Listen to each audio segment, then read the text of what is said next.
ইছৰাইল জাতিটোৰ 12টা ফৈদ আকৌ একগোট হৈ এটা জাতি হ'বনে?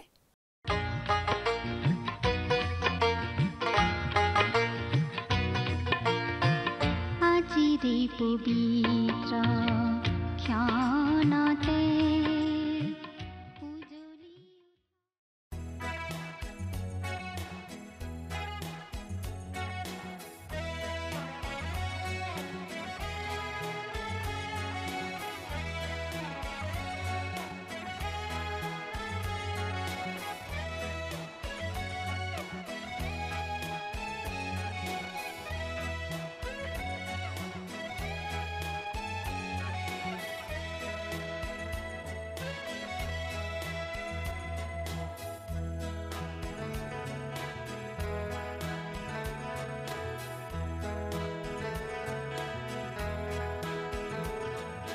যিছু তোমাকে প্ৰাৰ্থিছো আজি, কাতৰে মাতিছো আজি,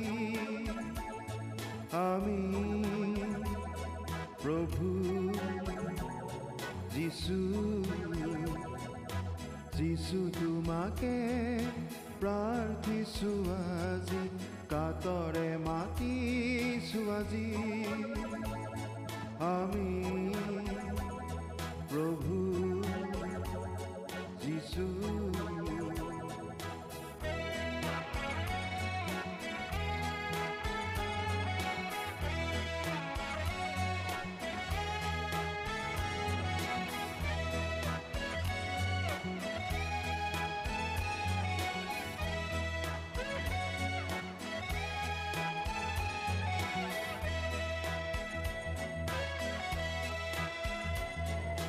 তুমি সৃজিছিলা যোন বেলি তৰা, ইয়াৰ কাষলে মোৰ যিছু তুমি আহা। তুমি সৃজিছিলা যোন বেলি তৰা, ইয়াৰ কাষলে মোৰ যিছু তুমি আহা।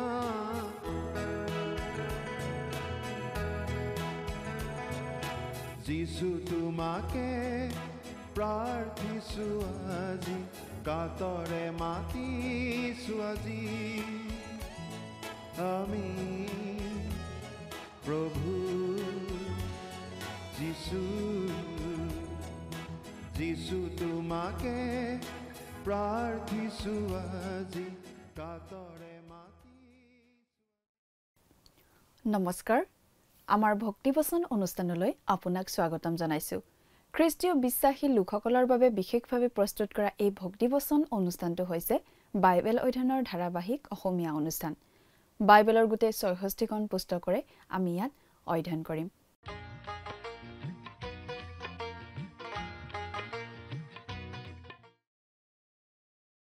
প্ৰিয় দৰ্শক, আপুনি যদি আমাৰ এই অনুষ্ঠানটো নিয়মিতভাৱে শুনি আছে, তেনেহ'লে আপুনি নিশ্চয় জানে যে আমি আগৰটো অনুষ্ঠানত বাইবেলৰ এখন পুস্তকৰ অধ্যয়ন আৰম্ভ কৰিছিলোঁ।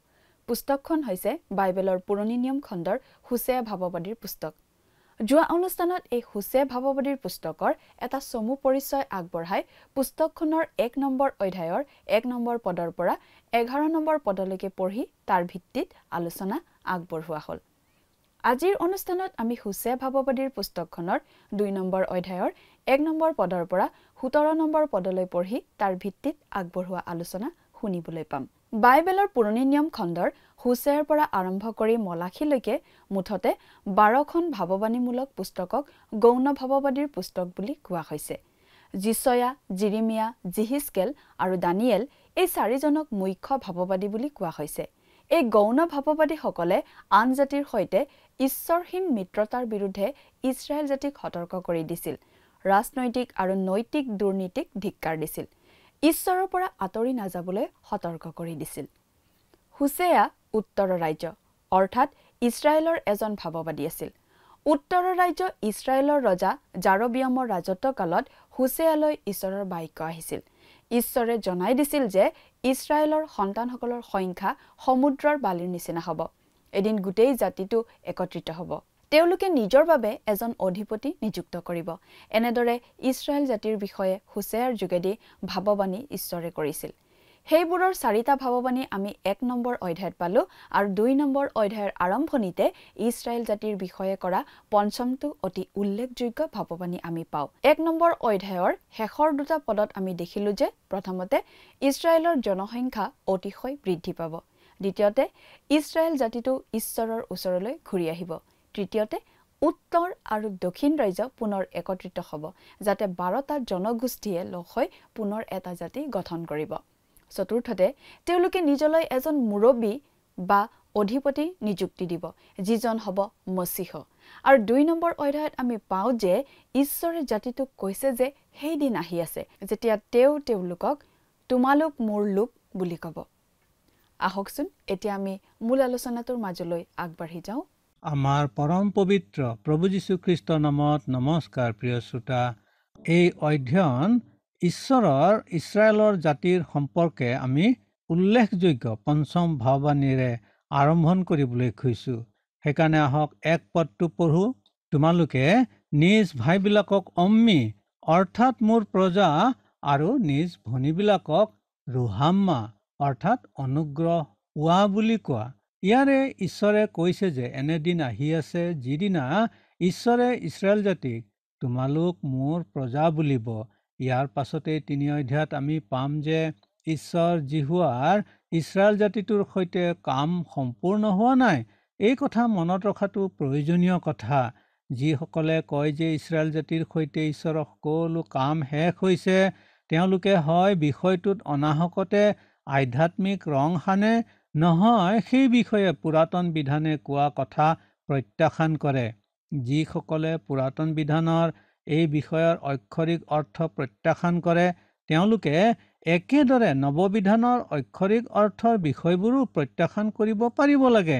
তেনে কৰাসকলে বাৰু ৰোমিয়া পত্ৰৰ নাইবা যোহন 3 অধ্যায় 16 পদৰ অক্ষৰিক অৰ্থখিনি নুই কৰিব পাৰিবনে নৱবিধানৰ ক্ষেত্ৰত যদি নোৱাৰে তেন্তে পুৰাতন বিধানৰ ক্ষেত্ৰতো তেওঁলোকে কেতিয়াও নোৱাৰে 2 অধ্যায় 2 পদ তোমালোকে বিবাদ কৰা তোমালোকৰ মাৰাৰ লগতে বিবাদ কৰা কিয়নো তাই মোৰ তিৰোতা নহয় আৰু ময়ো তাইৰ স্বামী নহওঁ তাই নিজৰ মুখৰ পৰা নিজ বেশ্যালি আৰু নিজৰ স্তনৰ মাজৰ পৰা নিজ বেবিচাৰ দূৰ কৰক ইয়াত বিবাদ কৰাৰ কথা কৈ আচলতে অসন্তুষ্টিৰ ভাৱ প্ৰকাশ কৰা হৈছে অসন্তুষ্টি মানে হৈছে যি কৰা হৈছে তাৰ দ্বাৰাই ঘৃণা তিক্ততা আৰু অশান্তি সৃষ্টি কৰা ঘৃণা তিক্ততা আৰু অশান্তিৰ সৃষ্টি হৈছে কাৰণ হুছেয়াৰ বিবাহিতা ভাৰ্যা গোমৰৰ দৰে ইছৰাইল জাতিটো অবিশ্বাসী হৈছে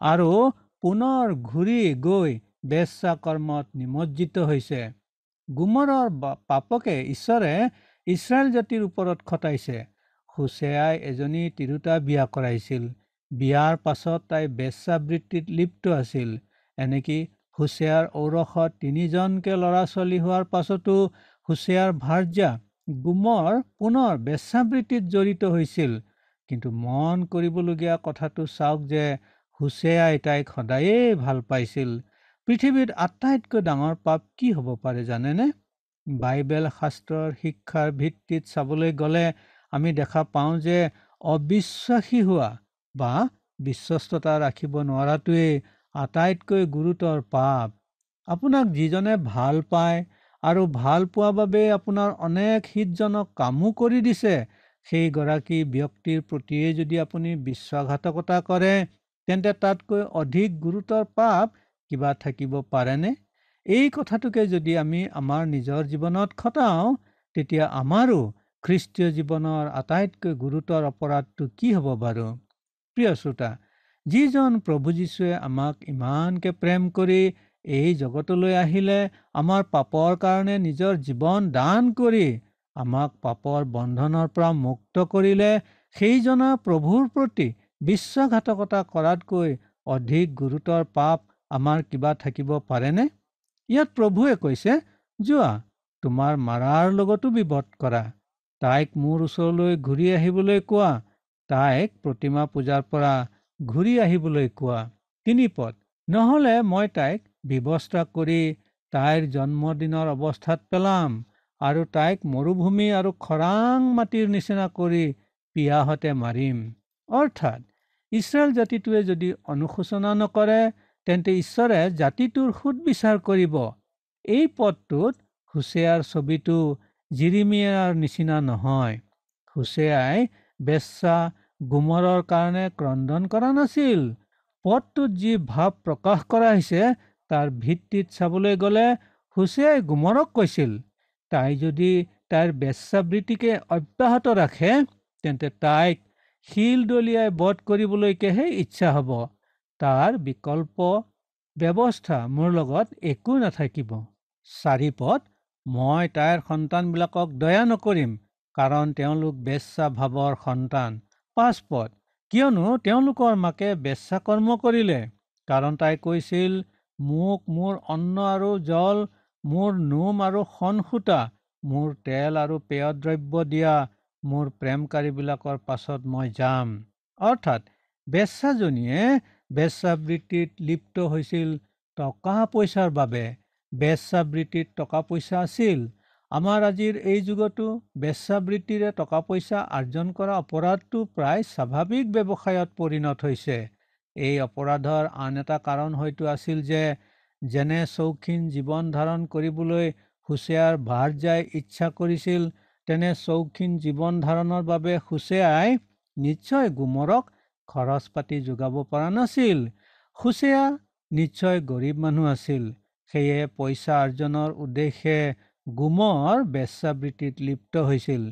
ইছৰাইল জাতিটোৰ অপৰাধো একেই আছিল।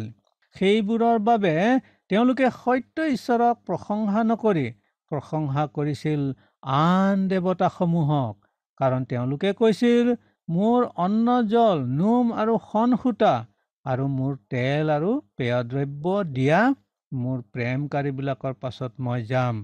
নোম, সূতা, তেল আৰু পেয় দ্ৰব্য আদি আছিল বিলাসিতাৰ দ্ৰব্য।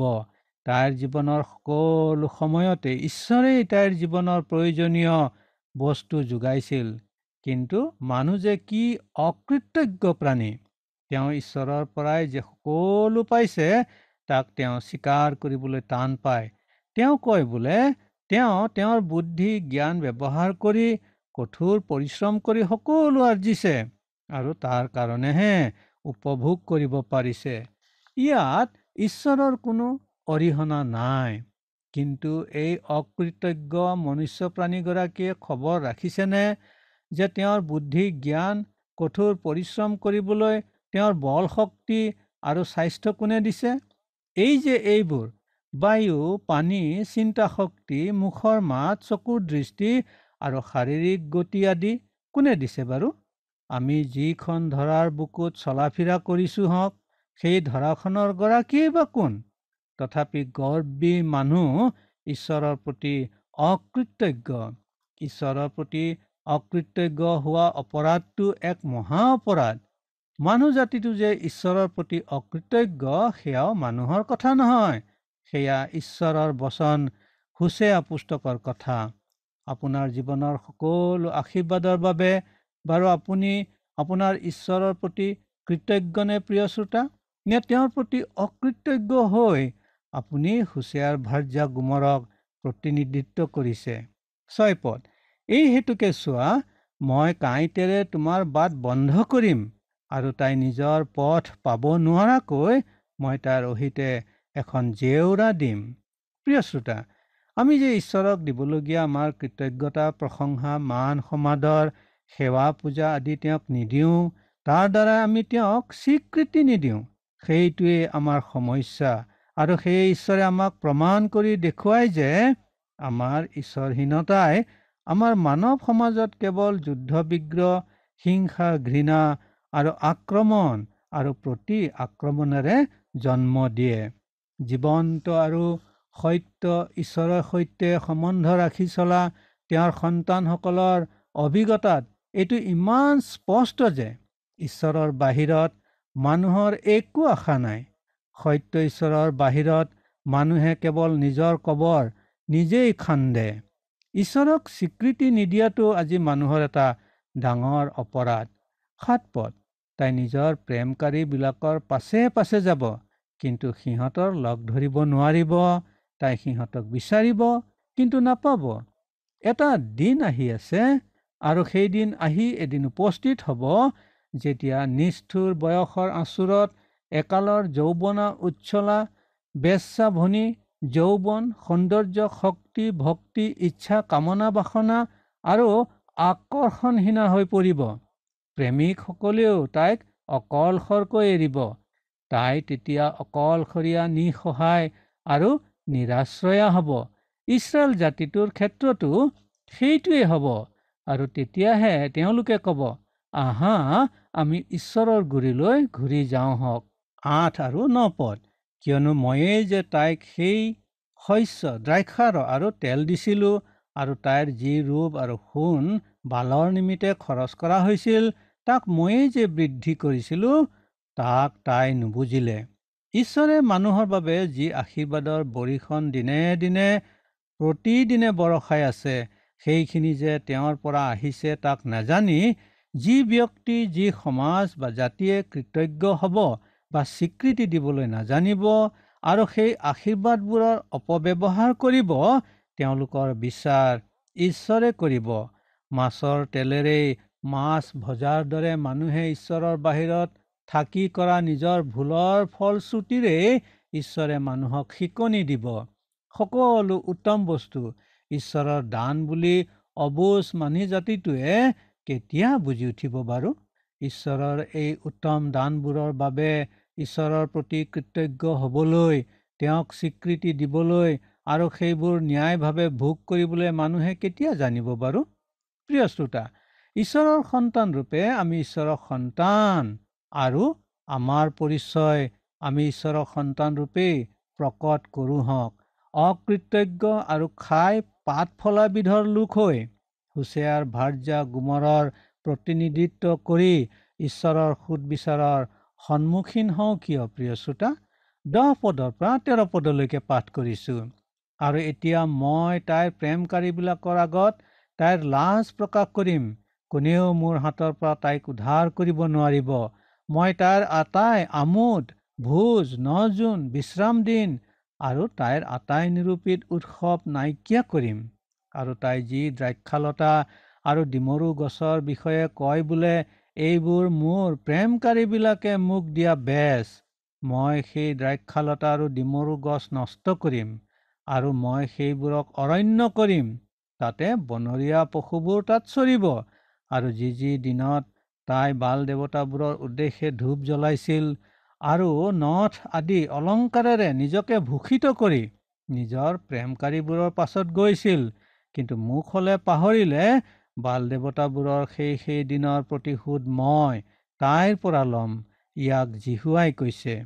এই আটাইকেইটা পদৰ পৰা আমি এই কথা জানিব পাৰোঁ যে মানুহৰ আটাইতকৈ ডাঙৰ অপৰাধটো হৈছে তেওঁৰ সৃষ্টিকৰ্তা পালনকৰ্তা আৰু পৰিত্ৰাতা প্ৰভু ঈশ্বৰক পাহৰা, তেওঁক স্বীকৃতি নিদিয়া আৰু তেওঁৰ প্ৰতি অকৃতজ্ঞ হৈ ৰোৱা। 14 আৰু 15 পদ। এই হেতুকে চোৱা, মই তাইৰ প্ৰবৃত্তি জন্মাই তাইক অৰণ্যলৈ আনি সান্তনাদায়ক কথা কম আৰু সেই তাইৰ পৰা তাই অহা মাত্ৰকে তাইৰ দ্ৰাক্ষাবাৰী আৰু আশাৰ দুৱাৰ ৰূপে আখুৰ উপত্যকা মই তাইক দিম আৰু তাইৰ যৌৱনকালৰ নিচিনাকৈ আৰু তাই মিছৰ দেশৰ পৰা ওলাই অহা দিনাৰ নিচিনাকৈ তাই তাত অনুগ্ৰহ স্বীকাৰ কৰিব। ইয়াত অৰণ্য মানে ঘন ডাঠ বননিৰে অটব্য অৰণ্যক বুজোৱা নাই, কিন্তু একালত ইছৰাইলৰ সন্তানসকলে মিছৰ দেশৰ পৰা ওলাই আহি 40 বছৰ কাল ঘূৰি ফুৰা অঞ্চলটোক বুজোৱা হৈছে। ইয়াৰ পৰা ইছৰাইলৰ সন্তানসকলে ঈশ্বৰে অংগীকাৰ কৰা কনান দেশত প্ৰৱেশ কৰিছিল। কনান দেশত প্ৰৱেশ কৰিয়েই তেওঁলোকে জিৰিহু নগৰ আৰু তাৰ পাছত অয় নগৰৰ সৈতে যুদ্ধ কৰিবলগীয়া হৈছিল। কিন্তু আসন নামৰ মানুহ এজনৰ পাপৰ কাৰণে অয়ৰ সৈতে যুদ্ধ কৰোঁতে সেই যুঁজত ইছৰাইলৰ সন্তানসকল পৰাজিত হৈছিল। আসনক বিচাৰি উলিয়াই তেওঁৰ সুদ বিচাৰ কৰি তেওঁৰ আটাইবোৰ অস্তাৱৰ সা সম্পত্তিৰে সৈতে আখুৰ উপত্যকাত তেওঁক মৃত্যুদণ্ডেৰে দণ্ডিত কৰি তাতেই কবৰ দিয়া হৈছিল। পাপৰে সৈতে মোকাবিলা কৰাৰ পাছতেহে তাৰ পাছৰ পৰা যীহুছোৱাৰ নেতৃত্বত ইছৰাইলৰ সন্তানসকলে বিজয়ৰ যাত্ৰা অব্যাহত ৰাখিব পাৰিছিল। পাপ আৰু দূৰ কৰা এই স্থান আশুৰ উপত্যকাই হৈছে আশাৰ দুৱাৰ। প্ৰিয় শ্ৰোতা, জীৱনৰ পৰা পাপ দূৰ কৰা নহ'লে খ্ৰীষ্টীয় লোকে আত্মিকভাৱে অগ্ৰসৰ হ'ব নোৱাৰে। হোছেয়াৰ ভাৰ্যা গোমৰ হৈছে ইছৰাইল জাতিৰ প্ৰতীক। আসনৰ পাপৰ সৈতে মোকাবিলা কৰাৰ পাছতেহে বিজয়ী জীৱন সাব্যস্ত হোৱাৰ দৰে, বা আন কথাত ক'বলৈ গ'লে পাপ দূৰ কৰাৰ পাছতেহে বিজয়ী জীৱন আশা কৰিব পৰাৰ দৰে ইছৰাইলৰ সন্তানসকল, হোছেয়াৰ বেবিচাৰিণী ভাৰ্যা, আজিৰ পাপত পতিত মানৱ সমাজ আৰু এনেকি বৰ্তমানৰ বহু নামধাৰী খ্ৰীষ্টীয় লোকসকলৰো জীৱনত আশুৰৰ অভিজ্ঞতাৰ প্ৰয়োজন। অৰ্থাৎ সকলোৰে জীৱনৰ পাপ মোচন হোৱাৰ অভিজ্ঞতাৰ পাছতহে বিজয়ী খ্ৰীষ্টীয় বা আত্মিক জীৱন যাপন কৰিব যে পাৰি, এই কথাটো তাতেহে বুজি পোৱা যায়। গতিকে আশুৰ উপত্যকাই আশাৰ দুৱাৰ। 16 পদ, আৰু জিহুৱাই কৈছে, সেইদিনা তুমি মোক বালি অৰ্থাৎ হে মোৰ নাথ বুলি নামাতি ইচি অৰ্থাৎ হে মোৰ পৰম প্ৰিয় স্বামী বুলি মাতিবা। বালি বা মোৰ নাথ বোলা শব্দটো বাল দেৱতাৰ সৈতে সম্বন্ধ থকাক বুজায়। ইছৰাইলৰ সন্তানসকলে তেওঁলোকৰ ঈশ্বৰ জিহুৱাক বালি বুলি সম্বোধন কৰি বাল দেৱতাৰ সৈতে সনা পিটিকা কৰিছিল, একাকাৰ কৰিছিল। কিন্তু সত্য ঈশ্বৰেই। কোনো দেৱতা তেওঁৰ নিচিনা নহয় বা তেওঁৰ সমকক্ষও হ'ব নোৱাৰে। কিন্তু আনহাতে ঈশ্বৰে বিচাৰে যাতে ইছৰাইলৰ সন্তানসকলে জিহুৱা ঈশ্বৰক ইচি অৰ্থাৎ হে পৰম প্ৰিয় স্বামী বুলি সম্বোধন কৰে। কিয় বাৰু? কাৰণ স্বামী আৰু ভাৰ্যাৰ সম্বন্ধই আটাইতকৈ ব্যক্তিগত আৰু মহৎ সম্বন্ধ, ওচৰ সম্বন্ধ। এই মহৎ, পবিত্ৰ আৰু ওচৰ মধুৰ সম্বন্ধত স্বামী আৰু ভাৰ্যা শাৰীৰিক, মানসিক আৰু আত্মিকভাৱে একত্ৰিত হয় আৰু সেইদৰে জড়িত থাকে আৰু হ'বও লাগে। যদি নহয়, দাম্পত্য জীৱনত ফাট মেলে। আৰু স্বামী আৰু ভাৰ্যাৰ সম্বন্ধৰ মজবুত ভেটি হৈছে প্ৰেম। সেইকাৰণে আমি যেন ঈশ্বৰক ইচি বা হে পৰম প্ৰিয় স্বামী বুলি সম্বোধন কৰোঁ, সেইটো ঈশ্বৰে আমাৰ সকলোৰে পৰা বিচাৰিছে। আমি প্ৰভু যীশু খ্ৰীষ্টৰ গুৰিলৈ গৈ ক'ব পাৰোঁ, হে প্ৰভু যীশু, আমি আপোনাক ভাল পাওঁ, আমি আপোনাৰ, কেৱল আপোনাৰেই হওঁ।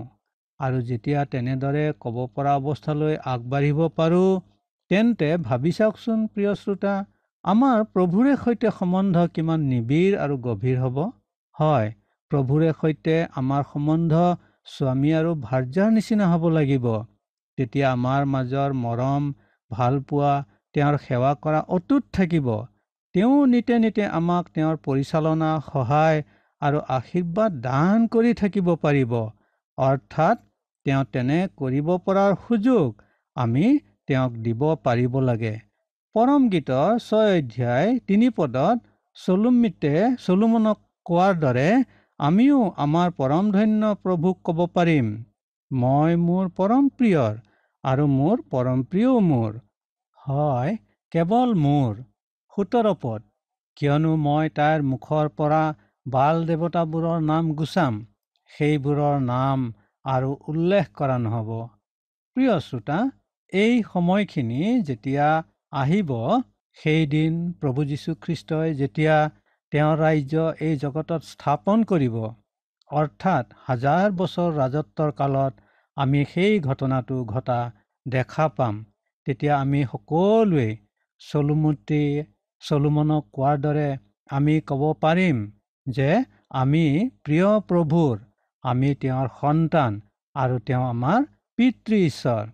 প্ৰিয় শ্ৰোতা, সেই সময় যেতিয়া আহিব, তেতিয়া আমি আটাইয়ে তেওঁৰ সন্তানৰ দৰে আমি চলিব পাৰিম, তেওঁৰ সন্তানৰ দৰে থাকিব পাৰিম, তেওঁৰ প্ৰশংসা স্তুতি আমি কৰিব পাৰিম। আৰু সেই দিন যেতিয়া আহি পাব, তেতিয়া আমি সকলোৱে শান্তিৰ মুখ দেখিব পাৰিম। অকল আমি বুলিয়েই নহয়, ইছৰাইলৰ গোটেই সন্তানসকলেও সেই শান্তি তেওঁলোকে স্থাপন কৰিব আৰু সেই শান্তিত তেওঁলোকে জীৱন ধাৰণ কৰিব পাৰিব। সেই দিনৰ বাবে ধৈৰ্য সহকাৰে আমি বাট চাই আছোঁ হওক। ঈশ্বৰে আপোনাকো সেই দিনলৈকে কুশলে মংগলে ৰাখক আৰু সেই দিনৰ বাবে আপুনিও সিদ্ধান্ত লওক আৰু সেই দিন যে আহিব আমাৰ জীৱনত, সেইকাৰণে আমি ঈশ্বৰক ধন্যবাদ সহকাৰে আমি এই দিনলৈ বাট চাই থাকোঁ হওক। সেইদিনা আৰু আমাৰ কোনো দুখ নাথাকিব, আমাৰ কোনো যন্ত্ৰণা নাথাকিব, মৃত্যু নহ'ব, আমি জ্বৰ ৰোগ ব্যাধিত নপৰিম আৰু আমাৰ মাজত হিংসা ঘৃণা এই সকলোৰে লোভসমূহ আৰু পুৰণি দিনবোৰ আমাৰ জীৱনৰ পৰা লুপ্ত হ'ব। আমি ঈশ্বৰে সৈতে সেই দিন জীৱন নিৰ্বাহ কৰিবলৈ পাম। সেই দিনলৈকে আপুনি ঈশ্বৰৰ সেই দিনলৈকে বাট চাবলৈ ঈশ্বৰে আপোনাক ধৈৰ্য দিয়ক, আমি এনে আশা ৰাখিছোঁ। আৰু ঈশ্বৰে আমাক আটাইকে সেইদৰে আশীৰ্বাদ চলাওক, তাৰ বাবে আমি তেওঁৰ নামত প্ৰাৰ্থনাত থাকোঁ হওক। ঈশ্বৰে আপোনাক আশীৰ্বাদ কৰি চলাওক। নমস্কাৰ।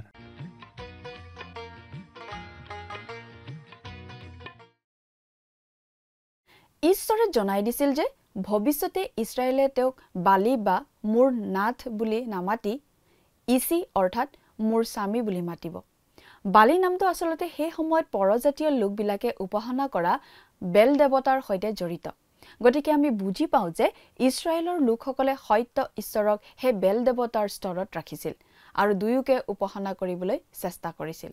অৱশ্যে তেনে কৰাটো অসম্ভৱ আৰু ঈশ্বৰে তেওঁলোকক কৈছে যে সেই দিন আহি আছে যেতিয়া ইছৰাইলে আন সকলো পৰিত্যাগ কৰি তেওঁক মোৰ স্বামী বুলি ক'ব।